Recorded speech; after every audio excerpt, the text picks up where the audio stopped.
Hey everybody, welcome back to another episode of Late Night Dice Ramblings from the Warp. As always, I'm joined by the wonderful Ninja Turtle Christian and the Wookiee Kyle. Hello, everybody. Also wondering, which Ninja Turtle do you think I am? You know,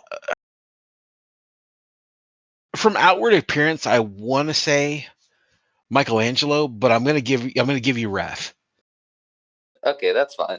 I give I'm you gonna give I'm Optimus, gonna give you Optimus Raph. Rocksteady. That's what you and Kyle are. Eat my whole ass. How about that? I knew that was coming. I knew it was coming. Hi, everybody. I'm here. Oh, so we were so smart and we were like, man, we're going to pre-record the episodes for after Lake Hammer so we can just drop those out and do all that. And during that time, the FAQ dropped when we were recording it. And we were like, we've gone too far.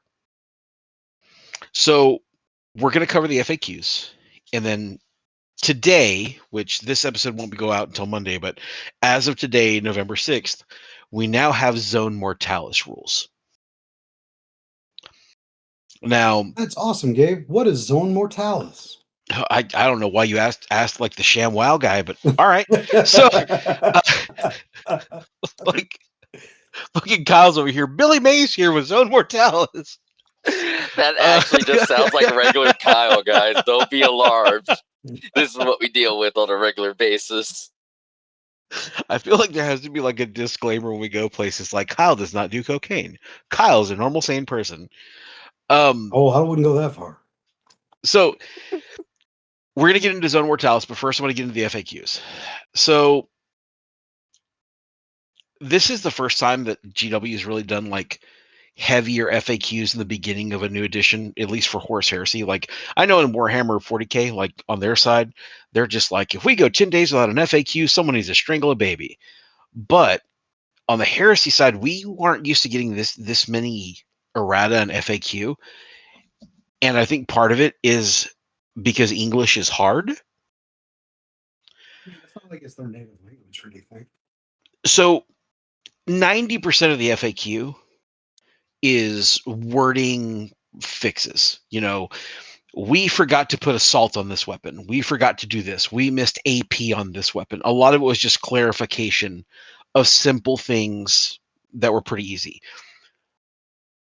But there were a couple of FAQs that made some very interesting points, which, if you think about the rules straightforward and logically, they all make sense. Right? Yeah, I think what people forget, though, is what FAQ actually means. Because Yeah. this was actually just a straight up FAQ, and what 40K does is they switched using the FAQ thing, and I forgot what they use it, but it's an actual just balance update. So when they pull out FAQs like this, it literally is just questions with answers. No changes really to the game as much, but I'll let you take that over. And there were a couple, I'm not gonna lie, like when I read them and I was like, wow, what jackass came up with this question? And then I started It was thinking about it probably and I was me. like, that was us. Yeah. Those assholes are us. But a couple of them do point out some pretty good stuff that I had never thought about, because there are certain rules that don't interact together often enough for me to deal with them. I'm going to hit on a couple of the really, what I think are some important ones, and I'm sure somebody out there in the ether is going to be like, but Gabe, you didn't talk about Buckbear. Now that's fine. You guys can yell at me. I'm cool with it. The first thing that I want to talk about is they do point out the question of what do friendly and enemy units refer to?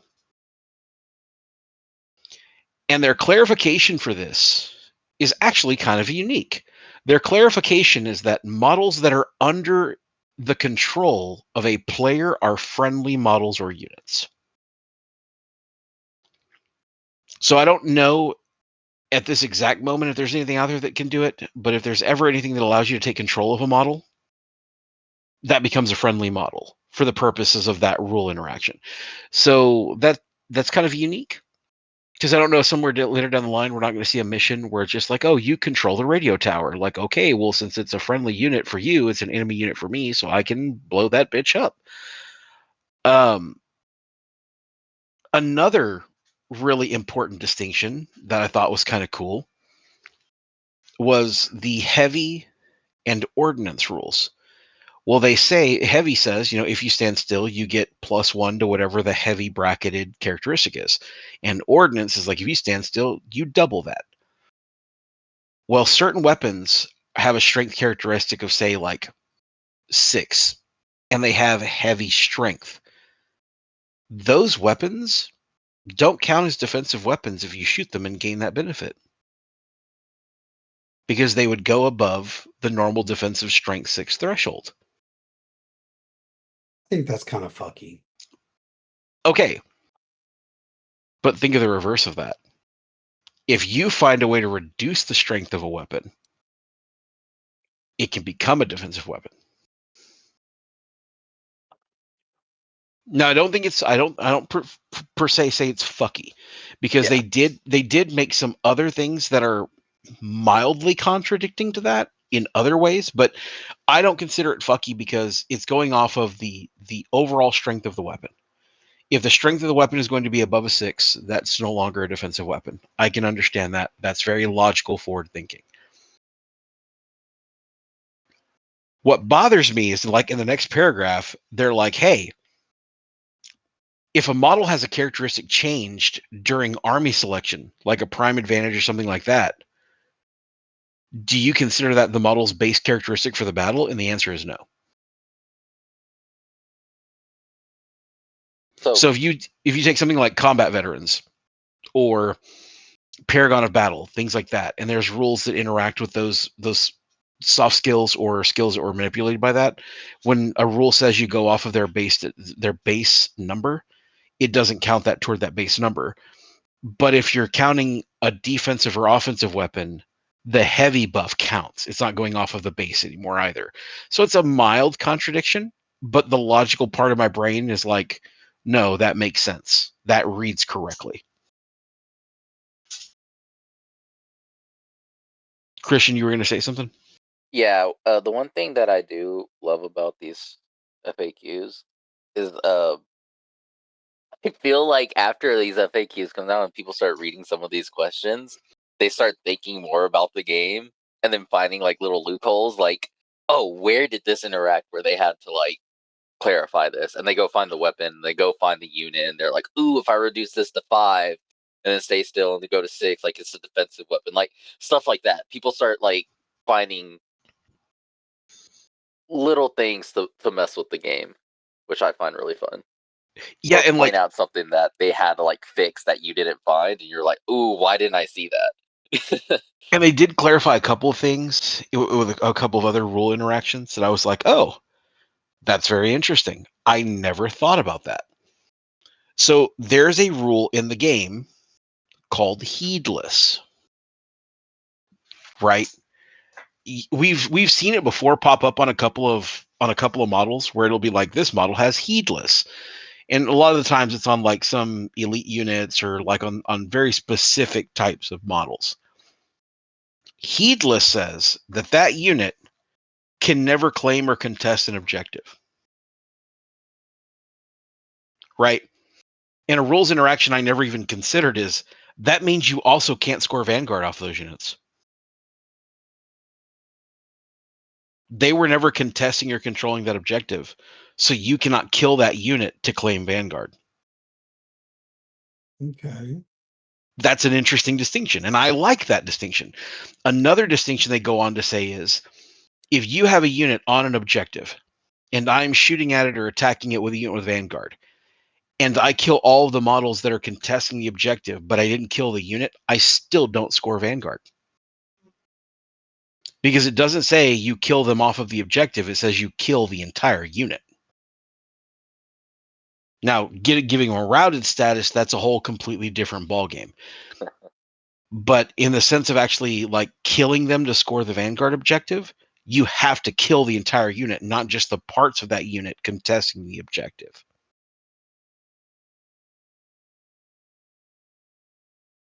You guys I'm track picking so up. far? Yeah, I'm picking up what you're putting down. Okay. So another cool one that I read and I was like, okay, that's super dirty and I love it. because it's such a dumb distinction to make. But templates, right? The question in the FAQ is, when you're making a shooting attack with a blast or a template weapon, does the whole blast marker or template have to be placed within the weapon's firing arc? No, just the center. Christian, do you agree? I'll let you explain it first. Okay, so the question they're asking is, you have a 5-inch blast marker and you have a tank that's only 3 inches wide. That tank can't fire that weapon if the entire blast has to exist within the firing arc. Same for a flamethrower. You would have to keep the flamethrower in the arc. Well, the Mm-hmm. rule goes on to clarify that with a blast marker, there's a hole in the middle of the template.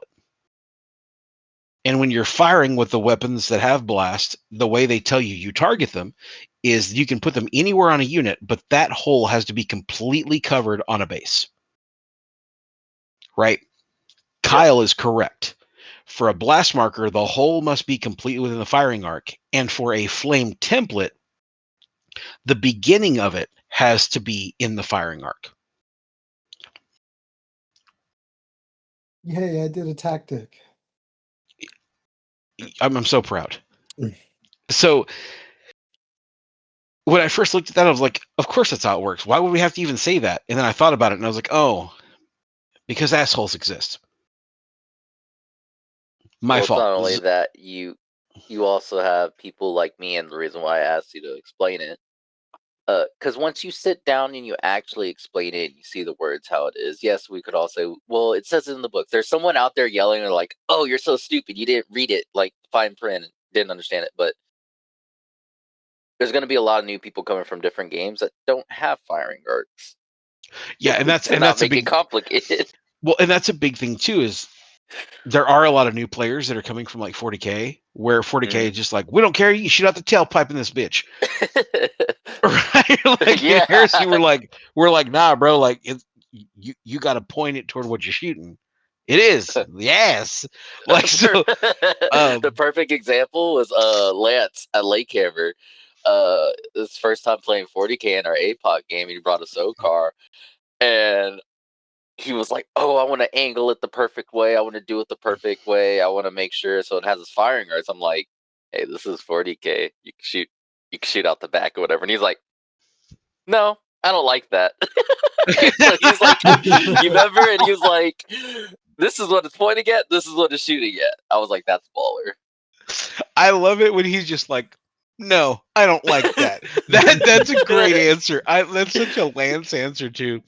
Yeah, and he's not breaking the game. He's not breaking the rules. He's not doing all that. He's just playing how he thinks his army would play, and he's using the rules. Like, I don't know. I thought it was cool. So another distinction they made was there for a while. Automata were kind of strong because Automata said, like, hey, you can't put a status on them. They can't be affected by a status. And it still says that to a degree. But what it does say is the guy in the unit who's not an automata is who takes all the checks. So they came back and errated that. So where, like, for you, Christian, like in your case, right, you have Iron Circle, correct? Yes. Okay. If you have the Iron Circle attached to a Warsmith, or if say you have them attached to something else like a Pravian, for instance, right? Because a Pravian, I think, has a Cortex controller. I'm 90% sure. If I target the unit, they don't make their stun checks or their status checks or their pin test. They don't make them on the automata unit. They make them on the flesh bag. Yep. Which is a really important distinction, because there for a while you could run around with an automata unit and be like, oh, there's a guy within range. He can cortex control him. This guy can cortex control there. So you would just kind of like hide him in the units and be like, oh, I'll take it on the automata. Like, no, now it's taken on the guy with the cortex controller. And let me tell you what, you want to know what a bad day looks like is the dude who controls the robots is panicking. That's awesome. They also kind of they also redefined a couple of other rules with statuses, where basically, so if a model is given a status that's part of a unit or joins a unit with other models that don't have that status, if they leave that unit, the unit no longer has the status. Say that again. So, okay, let me put this in layman's terms, right? Okay. Christian has an apothecary attached to a tactical squad, right? Now, Kyle, being Kyle, is going to take some snipers and be like, I'm shooting that apothecary. And you shoot the apothecary. And Christian's like, okay, I'm fine. You're like, okay, but give me a suppression test. And he fails that test on the apothecary. Since you precision fired that shot, it only applied to the apothecary, and that is an independent character technically.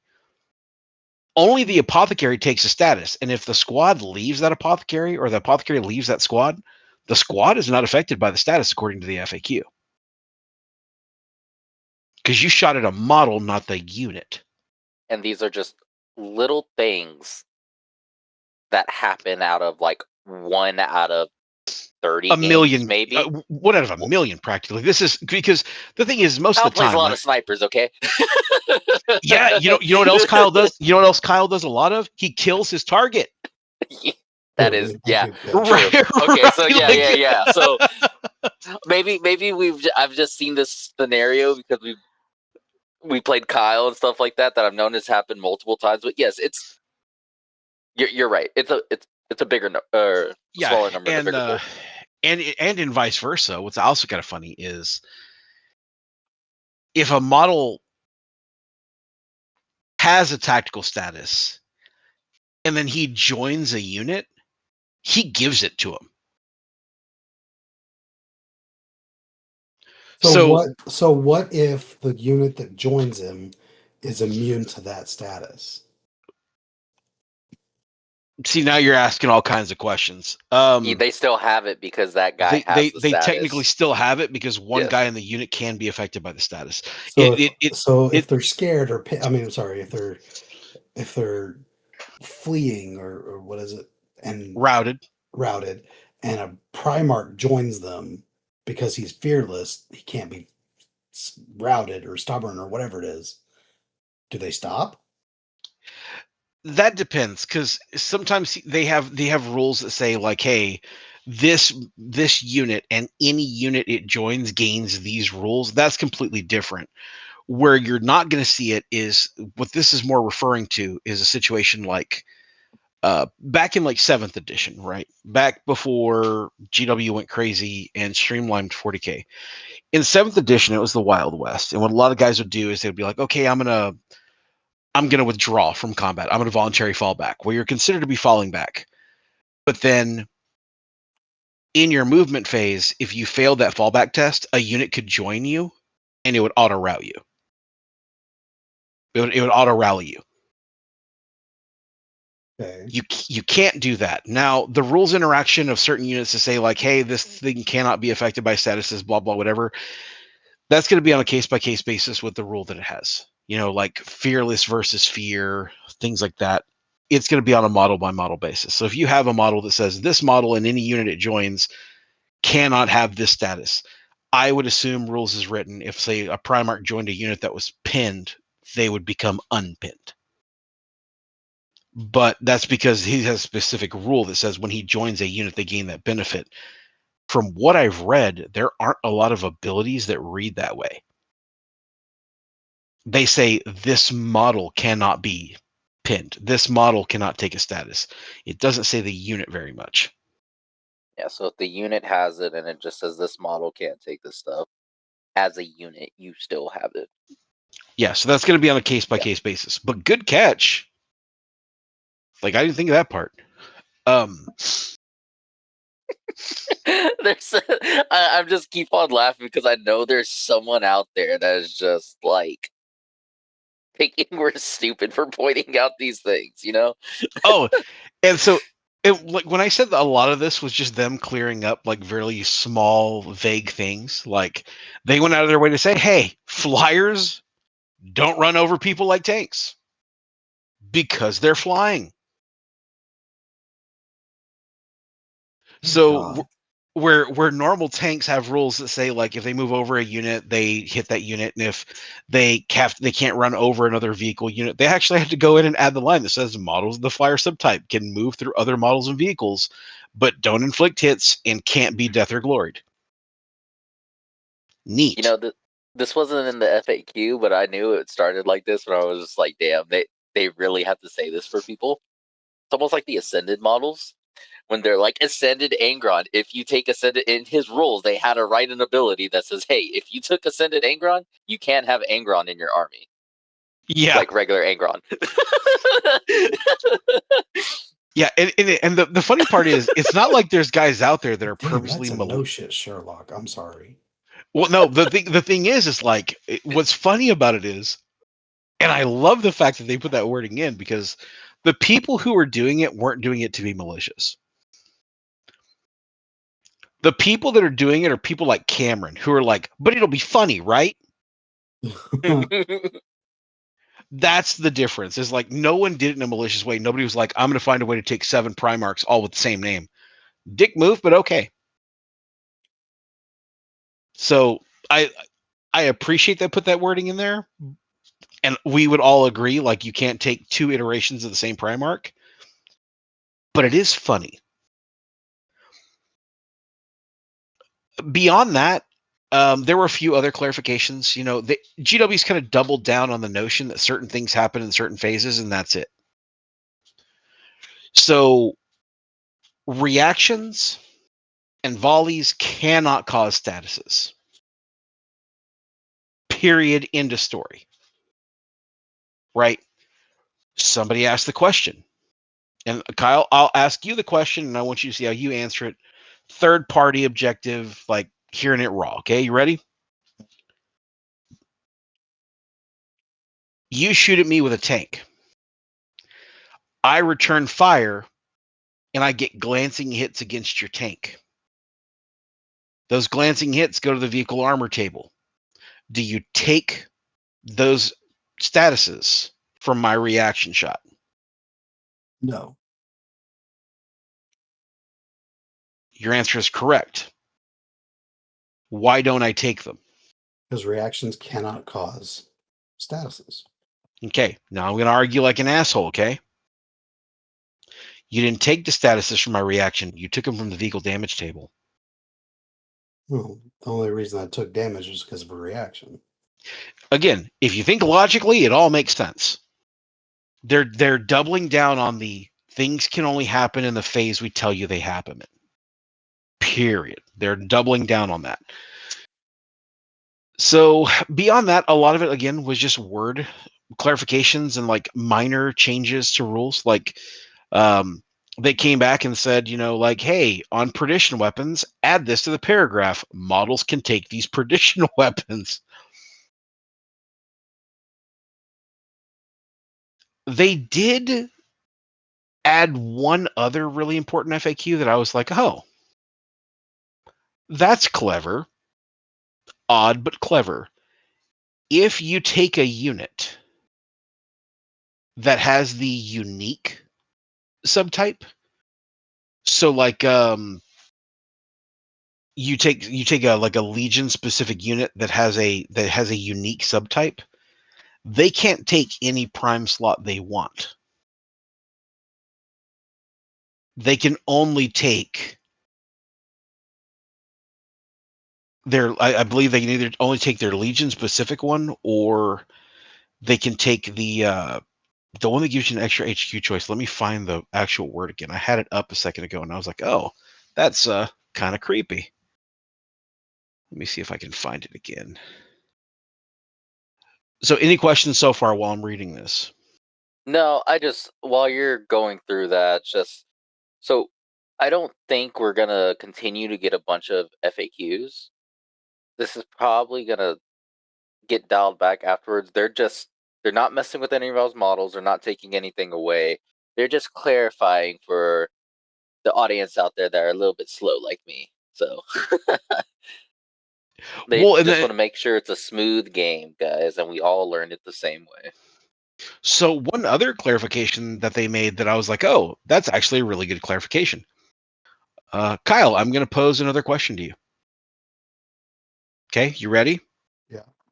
Okay. I bring a unit of Word Bearers Saturnine, their new Saturnine specific unit. Right. And they have the Warp Fire Mantle, the Freitas squad. They have that Warp Fire Mantle that says if you shoot them in the shooting phase, then at the end of the attack subphase, if they're called upon to take an invul test or an armor save against wounds inflicted by shooting attacks, every unit within 8 inches has to make a toughness test, and if they fail it, they take D3 AP 2 hits. Okay, so if you shoot my squad and that Warp Fire Mantle triggers, and it kills models that you had on an objective, do I score Vanguard from that? Did you kill an enemy unit?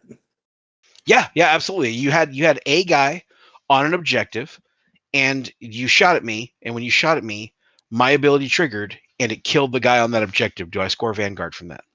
I want to say no because you didn't target that enemy.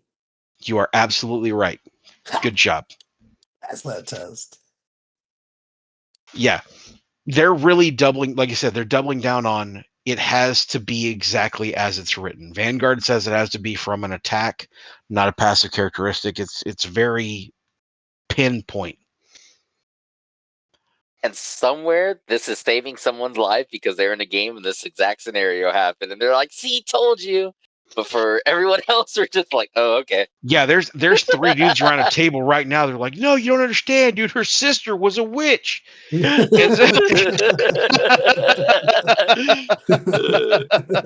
absolutely love that video. Those are the kind of arguments I make. Yes, they are. Um, so like again, the FAQ is mostly cleaning up a lot of language, adding a couple of things. They did retool some of the wording and some of the psychic abilities. We're basically just getting the sequencing down. They added some extra words in a couple of books where they were just like, "Hey, remove this where we repeated ourselves and add this word maniple to this." A lot of it was just cleaning up the language. So for the most part, the FAQ was pretty straightforward. It wasn't too bad.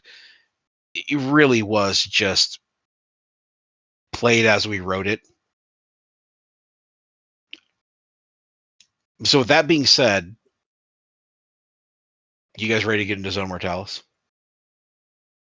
Yeah, man, I spent so much time printing out the terrain for that, and then we've never played it. Okay, we well, played it at Lakehammer.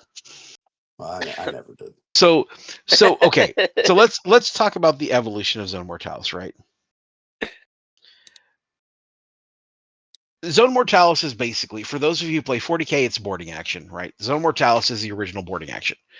This is made to simulate the books where battles happen inside of a spaceship or in an underground base or even in a base where you're in a building, right?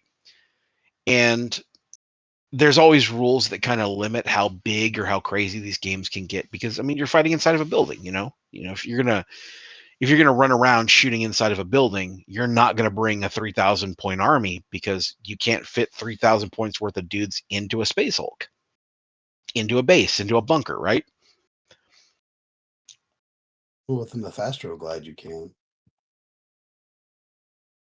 I'm going to tell you how that doesn't work the way you think it does. So,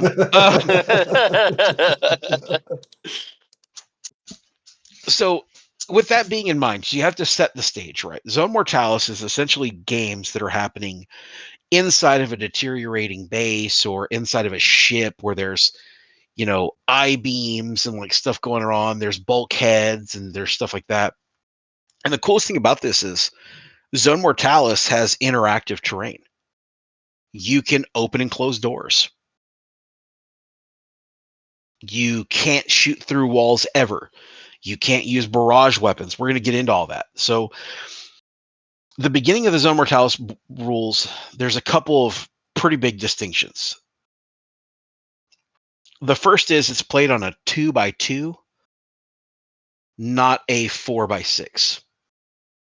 I'm sorry, no, a 4x4, not a 4x6. My fault. So it's 48 by 48. So you're cutting the table down by 2 feet on one side, perfectly square. The second thing they tell you is you have terrain tiles of how you map the board out. And that map is where you get your individual pieces of terrain and your terrain features. The first of which being corridors and chambers, right? This is hallways, areas in the buildings, things like that. If you have a corridor and chamber, there's something really funny that happens. Hmm. And we're going to get into that. But I'm going to go through a lot of the stuff first, and then we're going to come back to it. So walls block all line of sight. Makes sense. So if you're in a corridor with walls on either side of you, you can't go through the walls, over the walls, under the walls. You can't fire barrage weapons through the walls. Like you're in a close space. So that's where the corridors and chambers rule comes in. So Kyle, imagine we're on just a warehouse, and you're like, I'm gonna engage my jump pack, and you just start tattooing pallets because everything is close up. You can't control what you're doing because it's all confined spaces. Well, Zone Mortalis has rules for that.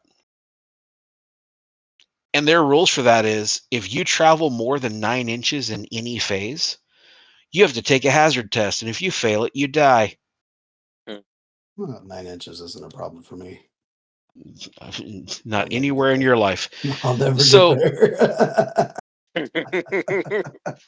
so where this is really important is stuff like jump packs, right? Where jump packs are like, yeah, I'm going to move 12 inches. Well, I hope you don't hit a brick. Really cool because it kind of brings the pace of the game down a little bit.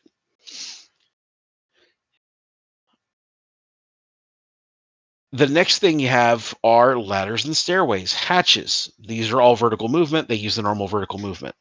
Barricades. There will be barricades throughout the maps. These barricades give you a 5-up cover if the line of sight from every model that's making an attack at your fire group passes through that barricade. Very specific wording there.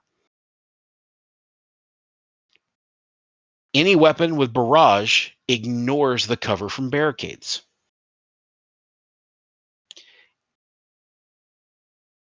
And if the unit is closer to you than it is the barricade, you're not considered to be behind the barricade. Like that's basically them saying like if they shoot you before it passes over the barricade, you can't get barricade cover because you're clearly not covered by the barricade. I thought you Now, said you couldn't use I barrage said you weapons. could not fire barrage weapons out of line of sight.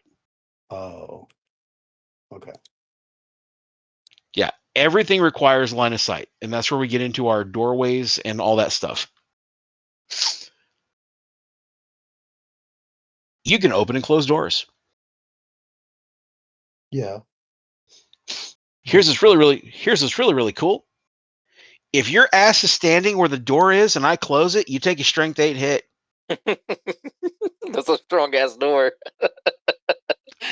Bro, like you can just be sitting there with dudes in the door like lizard, lizard, lizard, lizard, and just start just jacking people up with a door from around the corner. Like eventually he'll move.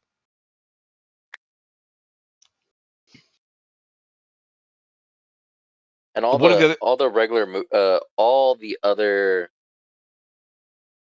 key points of 3.0 still work in this, yeah? Like the challenges and the volley fire and all that. yeah, all of that's still the same. There's a couple small differences. We'll get to those toward the end. Okay. Another thing to understand is in your unit compositions for Zone Mortalis, you have access to war gear that you don't have outside of normal games. So, like for instance, any model that has the Astartes name and has either command or the sergeant subtype that has a boarding shield. So this is breachers, commanders that you give a shield, things like that, can also take breacher charges in Zone Mortalis.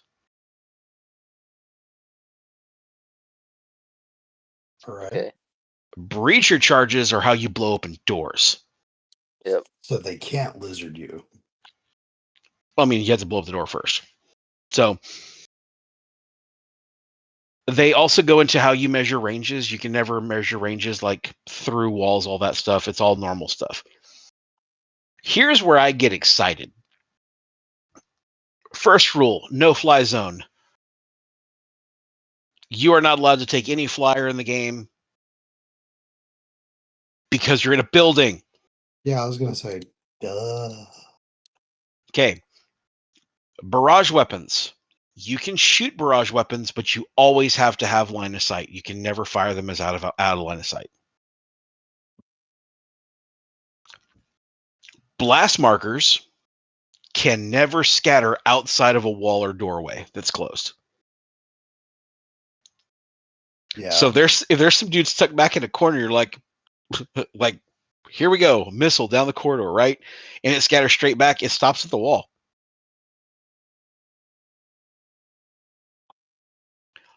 I mean, yeah. Right. Now here comes my absolute favorite rule in Zone Mortalis. Kyle, you remember when you were in high school and you saw somebody running? What did you do? Well, I didn't run. I'm far too fat for that. I don't need Christian calling me out. But you were like, what's he running from? I'm going to Where's run he running too. from? Yeah, look. Okay. There's a rule in Zone Mortalis called blind panic.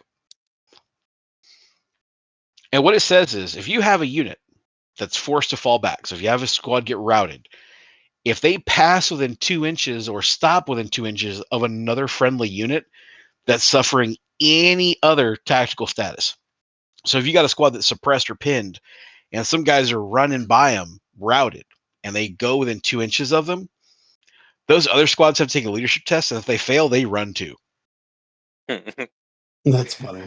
Yeah. Why is They're he like, oh running? shit, Let's run. why is he running? We got to run too. Yeah, like, what the hell's going on? That makes me happy. Another really cool rule is this confined space rule. Confined space basically says that areas marked on the table as confined space, you can't pass through it with anything that has a hull point size of 3 or higher. So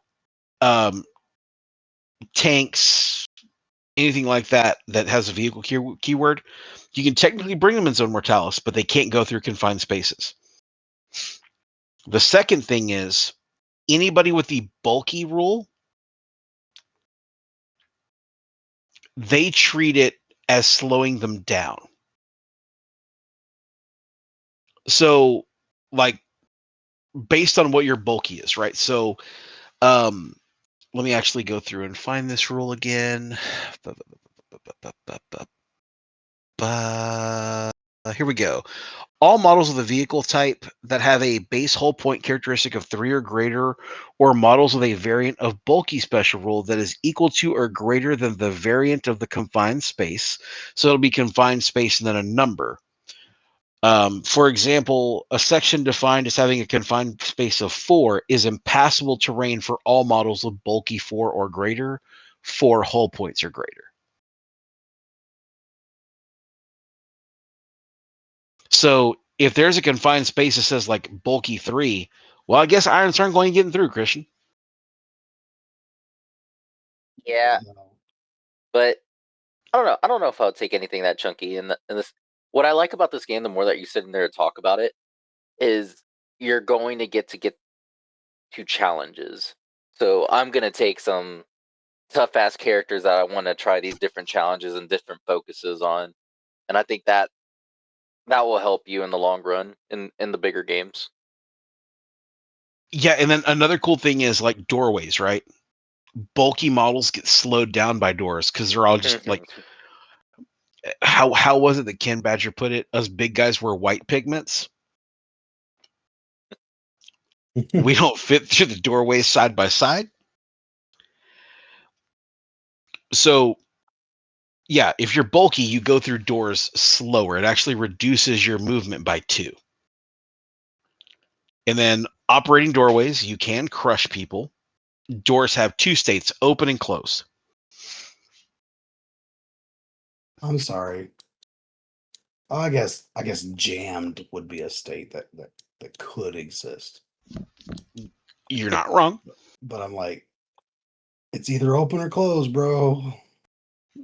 Kyle's over here having a small crisis. It's like, what the fuck is this Schrodinger's door? I don't understand. Right? Like, I'm having some real confidence issues in my understanding of the statuses of doors. Oh, that's funny. Beyond that, there are a couple of small caveats. Zone Mortalis can only ever be 1,500 points. Period. End of story. Is it still like the last edition with Dreadnoughts? I forgot if you said that or not. You could only take one, right? That is actually not clarified. Okay. Which I think the way that they fix that is like you can bring a Dreadnought, but he can't fit through 20% of the train. Yeah. Like, oh, you brought a Land Raider? Shit. Hope he can fit through that wall. So there's nothing that says you can't do it. There are some rules that are kind of funny depending on how you play the games. Like there are some special rules, like one's called Abyssal Darkness. While that rule is in effect, nothing can see more than 6 inches forward. That's Zone Mortalis' version of night fighting. So even your fucking augury scanners don't matter? Whatever it was. Augury scanners didn't help you in. Well, that was 2.0, but Yeah, I'm whatever saying it was. Whatever it was that you always had. what's crazy about this is like 6 inches means I can just run right up on you, right?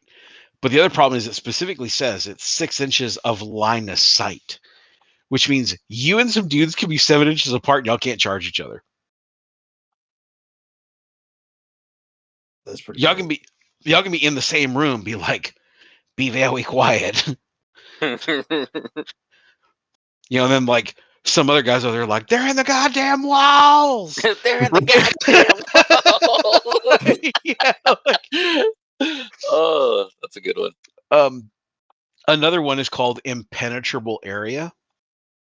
No deep strike for you. None. You're in a hardened facility, so no deep strike. How the fuck do you deep strike into like a Space Hulk? They did it all the time. Do you think teleporterums care about mass or structure? Well, no. I guess when I think deep strike, I think of it just like coming down in like a drop pod or whatever. And when I think of that, I think of like teleporting, like how Grey Knights and fucking Custodies used to call it. It wasn't just called deep strike. They usually had like from the golden something. I'm forgetting my rules right now, but so No, that's why so I said it that way. you can still teleport deep strike in some of the Zone Mortalis games, but if they have this Yeah. impenetrable area up, done. No deep strikes. You can still do reserves and like walk them on the edges, but deep strikes out. Now they do kind of build the maps, and for those of you who want to see this, this is the Warhammer community page, and it's in the new downloads. We've covered that in a previous video on where to find this stuff. So it actually shows the deployment map, and then it has letters signifying like, hey, these squares are confined spaces, these squares are open spaces, these squares are conduits, or these are corridors, or these are doors. Like it actually marks everything, and then it marks the deployment zones, which is hilarious to me. I think Why is that hilarious? because you'll be looking at the map and you'll be like, oh, cool, there's a confined space right here, and then you look at it, you're like, oh, the confined space is the entire 24-inch brick in the middle of the fucking table. Yeah. Oh, all this is red. Bro, like I saw that and I was like, oh, it's Halo Foundation. Cool. You're just going to run in a square, man. But you deploy diagonally. That's So funny to me. I only played a handful of games. I never really gave it. Well, it was fun when I played it those times, but still learning other games. I was learning 2.0 at the time. From someone who played it a lot, Gabe, or played it a fair amount, do you think they improved on it from 2.0 Yes, to 3.0? Oh, okay. yes. Um, Biggest improvement: Zone Mortalis doesn't have its own reactions. That was a colossal oversight on GW's part. Was they thought players were going to say, "Hey, you're playing Age of Darkness or you're playing Zone Mortalis," and instead, guys were like, "Oh, so the advanced reaction in Zone Mortalis clarifies this other rule about routed units and everything else." So like it convoluted the Yeah, main big game side because they made a ruling on a rule and never said that was only for Zone Mortalis. It became synonymous to both games. So it caused a lot of confusion where it worked in Zone Mortalis, but it got confusing in normal Heresy. And then other rules would work in normal Heresy, but they were convoluted in Zone Mortalis. The other thing I like about it is I like the notion that they didn't say like, "Oh, you can't take more than one dreadnought." They're just like, "I hope he fits." do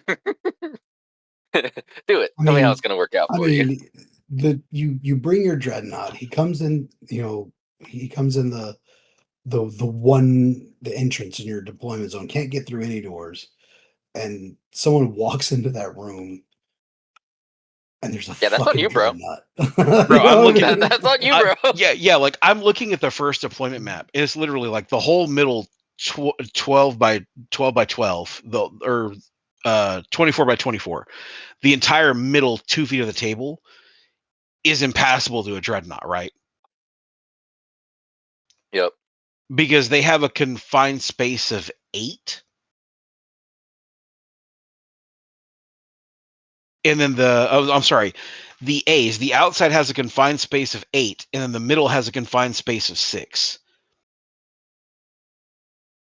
So what I hear is dun dun dun dun dun dun dun dun dun dun dun dun dun dun while your dreadnought's just doing laps on the outside, Hmm. right? It's like, ooh, I hope you come closer to this. Ooh. The second thing is there are 4 objective markers on this 4 foot by 4 foot table. The third mission has 9. That's crazy. 9 objective markers, and it looks like a bingo card, right? And there are very specific rules on how to control objectives. Like it's um a unit can only control an objective if they have no statuses. They can't be locked in combat. They can't be embarked in another model. Units with the vehicle, cavalry, or automata type cannot control an objective marker. So it's like, cool, you brought a dreadnought. All you brought was a killing machine. He can't score for you. He can't help you, and you only have 1,500 points, bro. You're gonna put 200 points of that into a dude who's gonna walk around and just Forrest Gump it the whole time? Sure. And also, when I do think of like Zone Mortalis and I think of like Space Hulks and stuff like that, I feel like people, if you're gonna bring something big, it's like Terminators. This is where Terminators like thrive. Yeah, like I just can't imagine in a world where like you can actually flex some of the units that you don't get to play at a big game because it's like they're hard to fit into big games, right?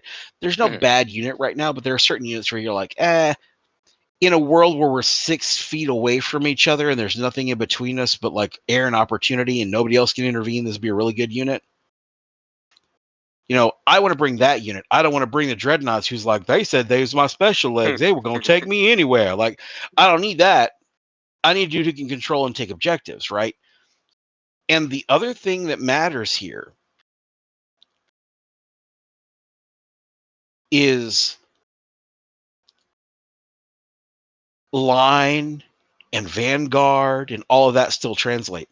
Bro, on a map that has 9 objective markers every 12 inches, are you fucking kidding me? I will score Vanguard so many times on accident because you will route from one objective onto another objective. You will recover. I will route you from that one to another one. You will recover. It's lunacy.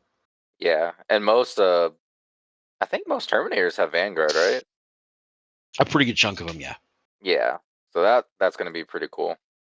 And let me tell you what, man. You want to talk about a unit that I wouldn't take in a big game? Cataphractii Terminators, right? Do you know what I will take in Zone Mortalis? Cataphractii Terminators. Cataphractii Terminators with Twin Lightning Claws. Oh yeah. Like when in doubt, make hamburger meat wrapped in a Astartes plate, dude. Like let's get it. Like Yeah. I will have some dude.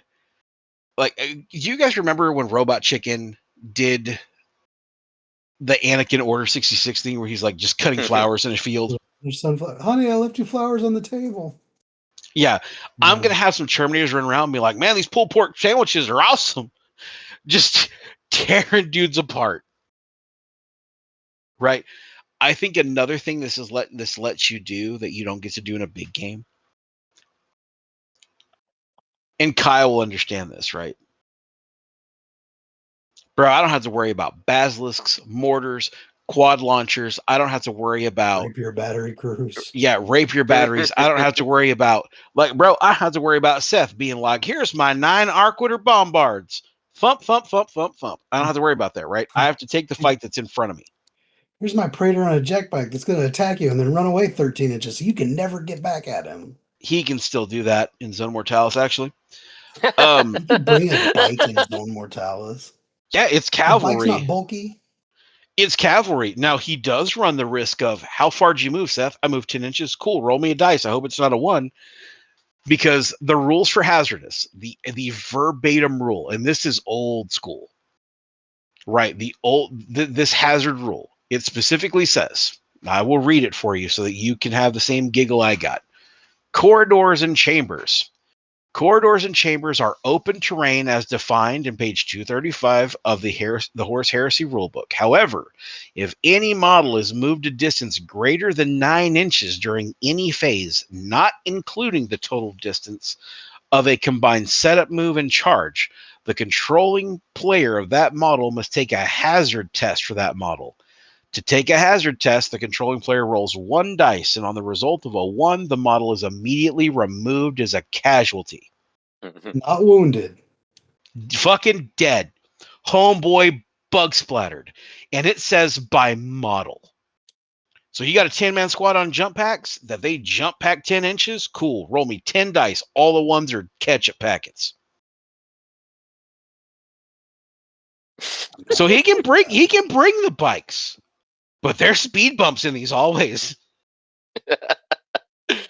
I would love that Praetor to die to a fucking hazardous terrain check. You have so much hatred toward that. I don't understand it.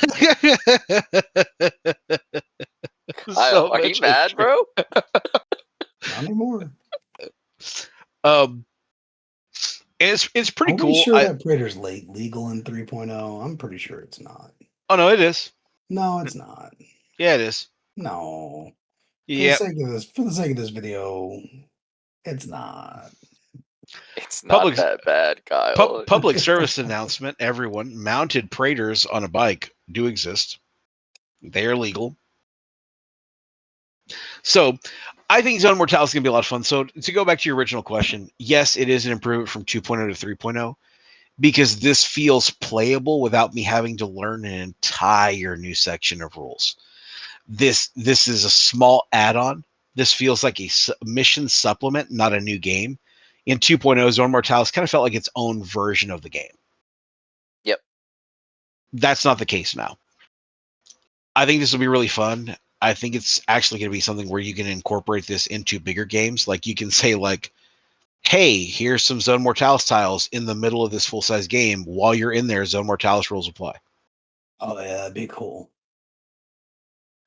I think you're gonna also be able to learn smaller units like Terminators and stuff like that, and getting into the challenges, and because not a lot gets blown off the table because you're taking mostly infantry and stuff. Yeah, that's what So I mean by like I love the laissez-faire of it in the sense of like fight me like a man. yeah, Like don't shoot me with 900 units and then send in your Praetor on a bike to kill the one dude who made it. you know, that's where I think it's going to be a lot more interesting to see how the game plays, because it's going to, like, we've already noticed the game's crunchy, right? Like, I go back to my original statement of, in Heresy, if you love it, it will die. Well, that rings true, right? If you love it, it will die. But now it's like, it will die with sound effects. And those sound effects are probably going to be something along the lines of, like, her sister was a witch, right? So, so I think it's going to be a lot of fun. I'm actually excited to play Zone Mortalis. In 2.0, people were like, "Hey, Gabe, do you want to play Zone Mortalis?" And I was like, "I'll be honest, I'd rather slam my dick in that refrigerator door. Like, I'm good. Hard pass." And now I'm like, I kind of want to play Zone Mortalis. I think it'll be a lot of fun. It'll be really, really neat to see how statuses work in close combat like that, like close quarters kind of stuff. Where, like, because the funny thing is, you can't draw a line of sight outside of 6 inches if it's like abysmally dark, right? But if I can draw a line of sight to one guy, I can start floating templates. Like, I can see one dude, so I'm just gonna put a flamethrower down that hallway and see if I get lucky. My plasma guys would be pretty good in that hallway, huh? I think all templates are gonna be good in those hallways because they can only scatter within the confines of the hallway. So Well, you've yeah. kind of removed two of the scatter distances. You know, if we're in a hallway, I got a wall to my left and a wall to my right. Cool, it can only go two directions. Walls to the left of me, walls to the right. Here I am, shooting in the middle with you. That moving on. So Don't be jealous. Don't be jealous. Doesn't look good on you, Gabe. what's also kind of funny is they added some stuff in the missions that I think is really good. Like, I like the fact that they put Last Man Standing in Zone Mortalis. That's cool. They still have Slay the Warlord and First Strike and all of that. But it I'm not looks bringing like, Warlord to Zone Mortalis. Are you kidding me? well, but do you know what I like about Zone Mortalis? What I like in their missions, what I don't like about the big missions? Okay, so this is a bitch. I'm gonna go ahead and I'm gonna hop on my soapbox, and I think you guys will agree with me, okay? So here's a thing that I ran into. And like I said, I'm not gonna say like I'm bitching for the sake of bitching. Like, I'm not gonna say that I was like irrationally mad, but I was like, this bothers me. So the first mission in the rule book, the Heart of Battle, Slay the Warlord is worth 3, Giant Killer is worth 3, Last Man Standing is worth 3, and First Strike is worth 3. Victory points, that is. In the second mission, Crucible of War, Slay the Warlord is worth 2, Giant Killer is worth 2, Last Man Standing is worth 2, and First Strike is worth 4. Then we go to Take and Hold. Slay the Warlord is worth 2, Giant Killer is worth 4, Last Man Standing is worth 4, First Strike is worth 2. In all three Zone Mortalis missions, Slay the Warlord is 2, First Strike is 2, Last Man Standing is 1. It is static. I appreciate that. I'm not saying that there isn't a purview where certain missions say, hey, we award more points for this because of how this ties into the theme. I think what they did was they gave a drunken child a dart and told him to throw it at a board that had Giant Killer, Last Man Standing, First Strike, and Slay the Warlord. And whatever number he hit is the arbitrary number they gave it for the mission. Well, And in Zone Mortalis, they were like, hey, we all agree that was really weird, right? We should standardize it. I think you could standardize it in Zone Mortalis because of the point cost. And it's the first 3 missions, and they wanted them to feel probably different. So other armies are a way you take an army, probably with like a warlord or something. It just to make it feel different, and that's the first thing that they went with. Not saying it's great, not saying it's bad, because I don't think it's that bad. I think you're being a little too harsh. I don't like, so they do certain things in the they did certain things in the Zone Mortalis missions that it was fan service. Okay, for instance, the first mission is called Sector Sweep. Now, Sector Sweep has primary mission, capture the objectives. Bet. Secondaries are Slay the Warlord 2, First Strike 2, Last Man Standing 1. But it also has a special rule called failing power conduits. In the first start phase of each turn, players have to roll a dice for each section of the battlefield. On a roll of a 1, that section has abyssal darkness because the power went out. That's awesome. I love that. Could you imagine, like, okay, I dealt with something serious. When I was still doing car audio stuff, I went to go run calls for the VA hospital in Big Spring, Texas. And when I went in, apparently it was on a holiday and no one was there. And I'm walking around the hospital that was empty. Do you know how unnerving it is to walk into an empty hospital? And then I walk into one area and the lights turned off. Bro, I've been a grown man for a long time. But homie, I got the fuck out of that hospital. This is like Okay. the time I think you told me the story of like y'all saw like Dawn of the Dead or something like that. And you came out and there was like no one outside because y'all picked a crazy hour. Yes. I was like, I remember I looked at Kyle at our 2 dates. I'm like, we're not going anywhere until I see a car or a person or a cat or something. Now imagine you're inside this building and you know inside this building is like, for instance, like there's some night lords running around in this bitch. And the lights go off. That's awesome. That's thematic. I like that quite a bit. In the next one, it just says like, hey, this mission uses impenetrable area, reserves, and seize the initiative. So that one you don't get deep strike on. Then the next one, which is hilarious, is it says this special mission uses a rule called crumbling structure. After step 7 of deploying armies, but before step 8, one player has to roll a dice. For each section of the battlefield that has no models controlled by either player, if the result is a 2 or more, that section is a confined space. The fucking walls are crumbling in. That is awesome. The idea that like, oh, so I'm here and I'm here. Okay, let's roll a dice. Oh, it was a 3. Cool. Crumbling building, confined space.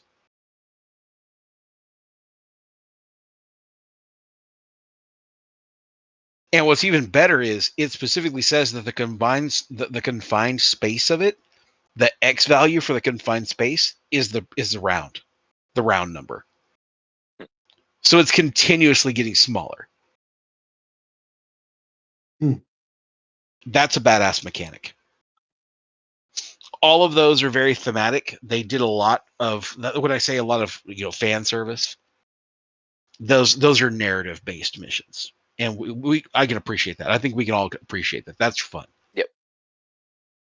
And that's only the kind of flexibility you could get in Zone Mortalis. I don't think you could pull this off in a full-size game. Like, I couldn't be on a 6x4 table and be like, all right, Kyle, roll for section 1 of 36. Right. Kyle's going to be out here like that guy on Super Troopers. We can't pull over any further. Yeah, he's He pulled over. like, how am I supposed to roll a D36? I can roll a D6. So, yeah, that's the breakdown of Zone Mortalis. So how do you guys feel about it? Thoughts? Are you excited to play it? Are you like, I'm never playing that? Oh, I would actually play it. Yeah. I would probably enjoy it. I think the reason I myself would enjoy it is because I would get to bring stupid stuff. Like, people be like, hey, Gabe, what are you bringing to the Zone Mortalis game? I'm bringing 57 Praetorian Breachers. Why? Well, oh my God. Because I can. Oh my God, Gabe.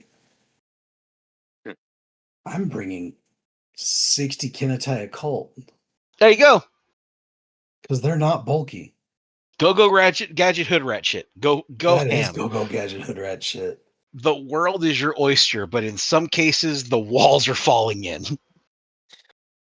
Leave it up to Kyle to find a way to take all that stuff, and somehow he still moves over 9 inches. His brain's gonna explode from failing tests all over the place. Like, oh yeah, it's gonna be fun. Hey man, just because I brought 60 kinetical doesn't mean my dice won't curse me, okay? That's what I'm hoping for. That would be a They fun do move experience. 9 inches. Oh no, they did in 2.0. I don't know about 3.0. I'm gonna laugh so hard when Kyle's like, I infiltrated these snipers, and they're gonna do a sniper test. Pop. Pop. Damn. Yep. That's the kind of stuff that is really gonna crack me up about this. Is like Kyle's gonna be like, yeah, I got my snipers right here, and then they're gonna roll the dice, and like the section he's in, abyssal darkness. Mm-hmm. That's the kind of luck Kyle has. Yes, it is. My kind of luck is where I'm like, I'm gonna shoot that unit, and then the box that they're in becomes abyssal darkness. I was like, I guess I'm not. I think it's gonna be so fun. I think that we might actually see this at more narrative events now, because the rules really do lend themselves toward being narrative driven. Yeah. So I think we're going to see more of this than we used to. Because, like I said, I just see a lot of Zone Mortalis in 2.0 because everybody had the big games and they wanted to play the game they were playing and do the kind of stuff they wanted to do. And Zone Mortalis didn't have enough standing out for it to be playable to the average player. Like you kind of had to want to play Zone Mortalis.